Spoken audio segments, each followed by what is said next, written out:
Bismillahirrahmanirrahim. Assalamu alaikum. My name is Aisha Salim. Hello students, how are you? I hope you all are fine.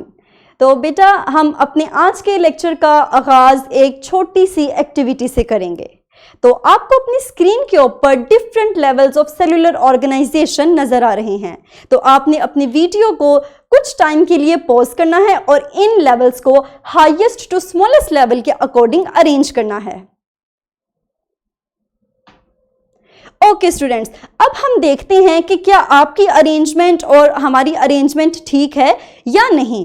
तो बेटा हमने देखा कि सबसे पहले हमारे पास हाईएस्ट लेवल पे ऑर्गेनिज्म आता है, ठीक है, एक इंडिविजुअल आता है जो कि डिफरेंट ऑर्गन सिस्टम्स पर मुश्तमिल होता है।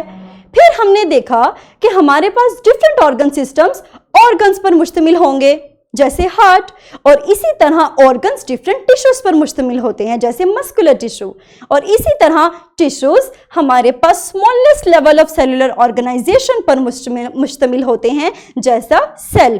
और बेटा यही हमारा वो लेवल है जिसको हमने यूनिट ऑफ लाइफ कहा। तो मेरा क्वेश्चन अब आप लोगों से ये है कि मुझे बताएं कि आखिर सेल के अंदर ऐसे कौन से इंटरनल स्ट्रक्चर्स मौजूद हैं जो उसको यूनिट ऑफ लाइफ बनाने में मदद देते हैं। क्या आप मुझे किसी स्ट्रक्चर के बारे में बता सकते हैं? ओके स्टूडेंट्स, हमने अपने आज के लेक्चर के अंदर इन्हीं इंटरनल स्ट्रक्चर्स को स्टडी करना है। हम उन तमाम स्ट्रक्चर्स के बारे में पढ़ेंगे जिसकी मदद से हम कहते हैं कि cell is a unit of life. तो बेटा हम अपने लेक्चर के आगाज में हम अपने एसएलओ को डिस्कस करेंगे। आज के लेक्चर में हम सीखेंगे इंटरनल स्ट्रक्चर, सेल के इन्हीं इंटरनल स्ट्रक्चर्स के बारे में और उनके फंक्शंस के बारे में। तो बेटा हम अपने टॉपिक का आगाज कुरान पाक की एक आयत से करते हैं। अल्लाह ताला फरमाते हैं कुरान में कि वही तुम्हारा रब है जिसने तुम्हें बनाया और मुख्तलिफ सलाहियतों से नवाजा। तो बेटा इस आयत से हमें लाइफ की कॉम्प्लेक्सिटी के बारे में पता लगता है। जिस तरह अल्लाह ताला ने इंसानों को बनाया और मुख्तलिफ सलाहियतों से नवाजा, बिल्कुल उसी तरह वही रब है जिसने सेल के अंदर भी ऐसे स्ट्रक्चर्स बनाए जिनके तहत वो अपने तमाम कामों को सरंजाम दे सकता है। और आज के लेक्चर में हम उन्हीं स्ट्रक्चर्स के बारे में डिटेल से स्टडी करेंगे। तो बेटा हमारे पास हमने प्रीवियस लेक्चर में पढ़ा कि सेल्स की मुख्तलिफ शेप्स होती हैं, लेकिन इंटरनली सेल्स मोस्टली सेम होते हैं, एक जैसे होते हैं, उनका इंटरनल स्ट्रक्चर एक जैसा होता है। और इन्हीं इंटरनल स्ट्रक्चर्स को हमने नाम दिया ऑर्गेनेलीज का। और बेटा यही ऑर्गेनेलीज प्लांट और एनिमल सेल में कुछ कॉमन है और कुछ ऑर्गेनेलीज ऐसी हैं जो कि मखसूस हैं। तो हम अपनी ऑर्गेनेलीज का स्टार्ट करते हैं। फर्स्ट हम पढ़ेंगे सेल मेम्ब्रेन के बारे में। तो बेटा ये ऐसी लेयर है जिसको हम सेमी परमिएबल कहते हैं। सबसे पहले हम इस वर्ड का मतलब समझेंगे कि सेमी परमिएबल का मतलब आखिर होता क्या है। बेटा सेमी परमिएबल का मतलब है कि यह अपने अंदर से कुछ सब्सटेंस को गुजरने की इजाजत देती है जबकि कुछ सब्सटेंस की एंट्री को रोक देती है, ठीक है। और बेटा ये मेम्ब्रेन हमारे पास एनिमल और प्लांट सेल दोनों में मौजूद होती है, लेकिन फर्क ये है कि ये हमारे पास cell membrane is the first layer in animal cell but it is the second layer in plant cell, ठीक है। हम एक फिगर की मदद से इसको देखते हैं। हमने देखा कि एनिमल सेल की जब हमने बात की तो हमारे पास सेल मेम्ब्रेन फर्स्ट लेयर है, जबकि जब हमने प्लांट सेल की बात की तो हमारे पास सेल मेम्ब्रेन सेकेंड लेयर है। तो अब बेटा सवाल ये आता है कि फिर प्लांट सेल की फर्स्ट लेयर कौन सी है? तो हम वही अभी सीखेंगे। प्लांट की जब हम बात करें तो हमारे पास उसकी आउटर लेयर सेल वॉल कहलाती है, और बेटा यही लेयर है जो उसको सपोर्ट और प्रोटेक्शन प्रोवाइड करती है, ठीक है। अगर आप लोग अपनी स्क्रीन पर देखें तो आपको सेल वॉल नजर आ जाएगी जो सेल मेम्ब्रेन के बिल्कुल बाहर मौजूद है, और बेटा इसी लेयर की वजह से सेल को प्रोटेक्शन हासिल होती है। उसके बाद हम चलते हैं अपनी थर्ड ऑर्गेनेली की तरफ जो है साइटोप्लाज्म।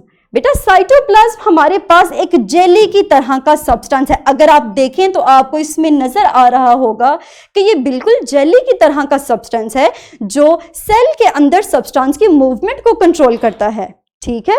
उसके अलावा ये मदद देता है ऑर्गेनेलीज को होल्ड करके रखता है उनकी अपनी पोजीशंस पे। तो बेटा ये हमारे पास ऐसी ऑर्गेनेली है जो दोनों में मौजूद होगी, जो प्लांट में भी मौजूद होगी और एनिमल सेल में भी मौजूद होगी। एंड लास्ट हमारे पास जो ऑर्गेनेली आज के लेक्चर में आएगी वो है न्यूक्लियस। बेटा न्यूक्लियस हमारे पास cell, it contains DNA and control all the functions of cell. अब बेटा डीएनए क्या है? डीएनए एक ऐसा विरासती मादा है जिसके अंदर एक ऑर्गेनिज्म की तमाम इंफॉर्मेशन मौजूद होती है। और अगर हम इसकी लोकेशन की बात करें तो एनिमल सेल के अंदर हमारे पास न्यूक्लियस सेंटर में मौजूद होता है, जबकि प्लांट सेल के अंदर ये साइड पर मौजूद होता है। ठीक है, और ये इसकी लोकेशन चेंज होने की वजह है ये लार्ज वैक्यूल। तो बच्चे एनिमल सेल के अंदर ये सेंटर में होगा, जबकि प्लांट सेल के अंदर लार्ज वैक्यूल की वजह से ये साइड पर शिफ्ट हो जाता है। ठीक है बेटा, तो ये हम अपने आज की इन 4 ऑर्गेनेलीज को सम अप करते हैं। हमने सीखा आज के लेक्चर में कि सेल अपने मुख्तलिफ कामों को सरंजाम देता है डिफरेंट ऑर्गेनेलीज की मदद से। ऑर्गेनेलीज सेल के अंदर बिल्कुल ऐसे काम करती हैं जैसे हमारी बॉडी के अंदर ऑर्गन्स काम करते हैं। कुछ ऑर्गेनेलीज कॉमन हैं जबकि कुछ ऑर्गेनेलीज मखसूस हैं।